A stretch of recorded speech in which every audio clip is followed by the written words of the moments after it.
Corona से जारी जंग में सबसे पहली लाइन में खड़े योद्धा यानी हमारे डॉक्टर्स और पैरामेडिकल स्टाफ के लिए हरियाणा पर्यटन ने पर्यटन स्थलों पर ठहरने का इंतजाम किया, जहां निःशुल्क इसकी सेवा की जा रही है। रहने से लेकर खाने तक का खर्च सरकार वहन कर रही है। ऐसे ही 200 कोरोना योद्धा अभी फरीदाबाद के पर्यटन स्थलों पर ठहरे हुए हैं, जो कि दिनों से अपने परिजनों से दूर हैं। अपनी ड्यूटी खत्म करने के बाद इन्हें यहीं मिले कमरों में अपनी जिंदगी बितानी पड़ती है। डॉक्टर्स की माने तो यहाँ रहने में उन्हें कोई परेशानी नहीं, पर घर में मौजूद अपनों की याद उन्हें अक्सर आती है। मेरी कोविड आइसोलेशन वार्ड पे लगी हुई है ड्यूटी, ESI मेडिकल कॉलेज में लगी हुई है। अच्छा, तो वहाँ से आप जो है सीधा होटल में आते हैं? जी हाँ, हम लोग को यहाँ पे ठहरने की व्यवस्था कराई गई है सरकार की तरफ से। और हाँ जी, तो वहीं हम सीधा यहाँ सुबह यहाँ से हॉस्पिटल जाते हैं ब्रेकफास्ट करके, और फिर सारा जितना काम होता है, पेशेंट को देखना, सारा चीज़ जानकारी लेना उनके बारे में, कोई परेशानी तो नहीं है, उनके सारे डिटेल्स वगैरह लेके उनके टेस्ट वगैरह भेजने के बाद फिर हम सीधा यहीं आते हैं। सही आते हैं जी। डॉक्टर साहब, कितना टाइम हो गया घर ही नहीं गए, अपने घर वालों से नहीं मिले? जी, हमको 8-10 दिन हो गए हैं कम से कम, तो घर तो नहीं गए हैं अभी। कितना मिस करते हैं घर वालों को ऐसे? जी, बहुत मिस करते हैं, ऐसी बात नहीं। मेरी छोटी बच्ची है 2 साल की, बिल्कुल मिस करते हैं। जो आपकी बेबी है, जो 2 साल की बेटी है, कितनी याद आती है उसकी? अब याद तो आती है, जब टाइम मिलता है उनसे वीडियो चैट के थ्रू बात करते हैं, जब भी टाइम मिलता है उनसे। बाकी तो आप समझ सकते हैं, क्योंकि मेन ये ज़्यादा ज़रूरी है अभी फ़िलहाल, क्योंकि ये टास्क बहुत बड़ा है, इसको कंप्लीट करना हमारा फ़र्ज़ है। हमेशा कोरोना पॉजिटिव मरीजों के बीच रहने वाले ये कोरोना योद्धा कभी नहीं घबराते और दिन रात अपने फर्ज की खातिर ड्यूटी करते हैं, ताकि ज्यादा से ज्यादा लोगों को इस महामारी से बचाया जा सके। 6-6 और 12-12 घंटे की ड्यूटी PPE किट पहनकर करने वाले योद्धा अपनी सभी परेशानियां भूलकर अपने मरीजों का दुख दूर करने में लगे हैं। आइसोलेशन वार्ड में हमारी 6-6 घंटे की दिन की शिफ्ट होती है और 12 घंटे की नाइट शिफ्ट होती है।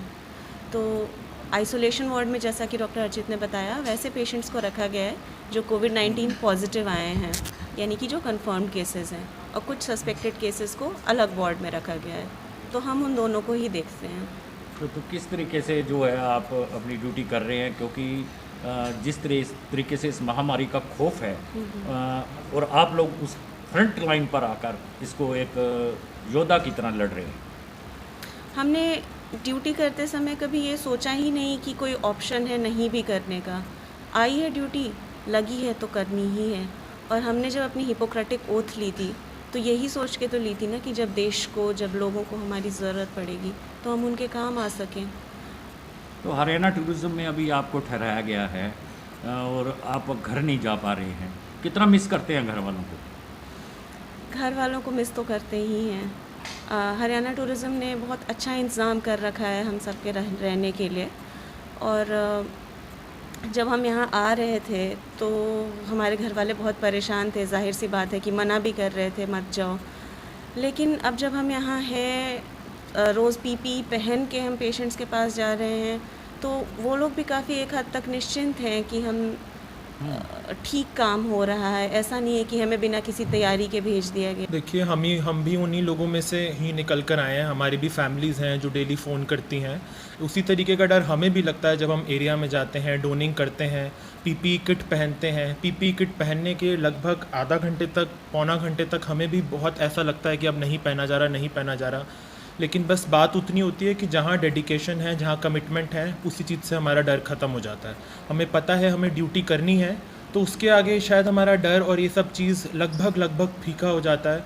और फिर जैसे ही हम ऊपर जाते हैं, हम देखते हैं कि शायद हमारी परेशानी से ज़्यादा उन लोगों की परेशानी जो वहाँ पर एडमिट हैं और जिस तरीके की कठिनाइयाँ वो फेस कर रहे हैं अपनी फैमिलीज़ और इन सब के बीच में रहकर, तो कहीं ना कहीं वो भी हमारे लिए एक मोटिवेशन फैक्टर होता है। और उस डर को हम, ये तो नहीं मैं कहूँगा कि वो एकदम हट जाता है, लेकिन कहीं ना कहीं वो हमारे दिमाग के एक पिछले हिस्से में चला जाता है और हमारी ड्यूटी हमारे लिए थोड़ा अहमियत रखती है उस टाइम पर।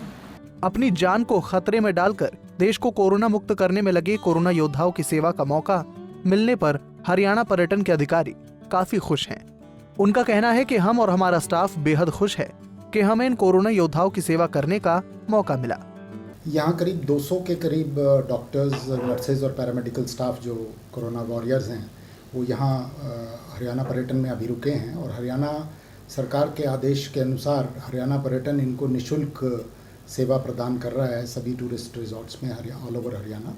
और फरीदाबाद में विशेषकर Sunbird resort, lake view design galleries, Hermitage, Badkhal lake, Aravali golf club और राजा नाहर सिंह महल बल्लभगढ़ इस तरह की सेवाएं निःशुल्क प्रदान कर रहे हैं। लगभग कितने डॉक्टर्स और पैरामेडिकल स्टाफ? करीब इनकी संख्या चेंज होती रहती है, लेकिन करीब 150 से 200 जो ये फ्रंटलाइन वॉरियर्स हैं, इनकी सेवा का मौका हरियाणा पर्यटन के कर्मचारियों को मिल रहा है। और हमें बहुत अत्यंत खुशी की बात है कि हमें इन फ्रंटलाइन वॉरियर्स का सेवा का मौका हरियाणा सरकार ने दिया है। और बहुत ही तन्मयता से और बहुत ही अतिथि भाव से हरियाणा पर्यटन का हर अधिकारी और कर्मचारी इनकी सेवा में लगा हुआ है। और मैं उम्मीद करता हूं कि जो ये फ्रंटलाइन वॉरियर्स हैं, जो ये कोविड-19 की लड़ाई लड़ रहे हैं, वो जरूर कामयाब होंगे। हरियाणा के डॉक्टर्स को पर्यटन विभाग के स्थलों पर इसलिए ठहराया गया क्योंकि कोरोना जैसी आपदा से ये डॉक्टर्स और स्टाफ दिन रात लड़ रहा है। ऐसे में ये अपने परिवार की सुरक्षा के लिए यही ठहरे हैं। इनके कमरों, बाथरूम और डाइनिंग एरिया और पूरे होटल परिसर को दिन में 5 बार सैनिटाइज किया जाता है ताकि ये लोग सुरक्षित रहें। ऐसे महान कोरोना योद्धाओं की जितनी तारीफ की जाए उतनी कम है। फरीदाबाद से अनिल राठी, पंजाब केसरी टीवी।